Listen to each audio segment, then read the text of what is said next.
ఇక పవన్ కళ్యాణ్ గారు ఆయన మీద ప్రొఫెసర్ నాగేశ్వరరావు గారు ఒక మాట మాట్లాడారు. అట్లనే నిన్న మన పాశం యాదగిరి అన్న ఒక మాట మాట్లాడారు. మాట్లాడంగానే ఇక్కడ వాళ్ళ ఏజెంట్ ఉన్నాడు కాబట్టి ఆంధ్ర పోలీసు వాళ్ళు మా మేధావులు ఇంటికి వస్తుంది. ఇట్లా చేస్తే మాత్రం ఊరుకోం, క్వశ్చనే లేదు. మాకు అన్ని రైట్స్ ఉన్నాయి, మేము అనుకున్నది మేము ఖచ్చితంగా చెప్తాం. రాజకీయంగా దమ్ముంటే దాన్ని ఎదుర్కోండి.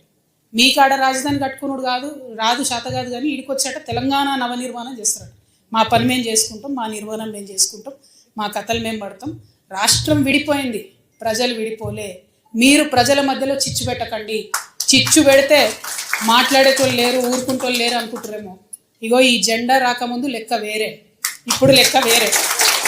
టీఆర్ఎస్ 2.0 ఇక్కడ, టీఆర్ఎస్ 2.0 ఇక్కడ పెట్టుకుంటే మాత్రం మంచిగా ఉండదు. ఇదివరకు ఒకసారి పెట్టుకున్నారు, రాష్ట్రం వచ్చింది. ఈసారి మూతి పనులు రాలిపడతాయి. కాబట్టి మీరు మా ప్రజల్ని తక్కువ చేసి మాట్లాడడం, మా మేధావుల మీద చేయాలనుకోవడం, లేనిపోని సాంస్కృతిక పెత్తనం మా మీద రుద్దాలనుకోవడం, మీకు అక్కడ రాజధాని కట్టుకోవడం చేతగాక మీ పొలిటికల్ పంచాయతీలను తీసుకొచ్చి మా మీద రుద్దడం.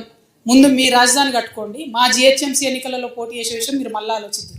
మా జిహెచ్ఎంసీలో ఇక్కడ సెటిల్ అయ్యి ఇక్కడ ఉన్నటువంటి ఆంధ్ర బిడ్డలు మా వాళ్ళు. గత 12 ఏళ్ళుగా వాళ్ళని మేము కడుపులో పెట్టుకొని కాపాడుకున్నాం. ఇంకా ఎన్ని ఏళ్ళైనా అట్లనే కాపాడుకుంటాం. తెలంగాణ వాళ్ళం ఎవరిని ఇబ్బంది పెట్టేటోళ్ళం కాదు. చుట్టపు చూపుగా వచ్చినా ఇంటికి వచ్చినా వాళ్ళని ఉన్నాం, వాళ్ళు మన దగ్గరే ఉన్నారు, మన దగ్గరే సెటిల్ అయిన వాళ్ళతో ఇబ్బంది లేదు. రాజకీయంగా పెత్తనం చేస్తాం, సెక్రటేరియట్లో ఏలు పెడతాం, మీ విధానాలలో ఏలు పెడతాం, మీ నీళ్లు దోసుకుంటాం అంటే మాత్రం ఊరుకునేది ఉండదు. ఖచ్చితంగా చెప్తా ఉన్నాం.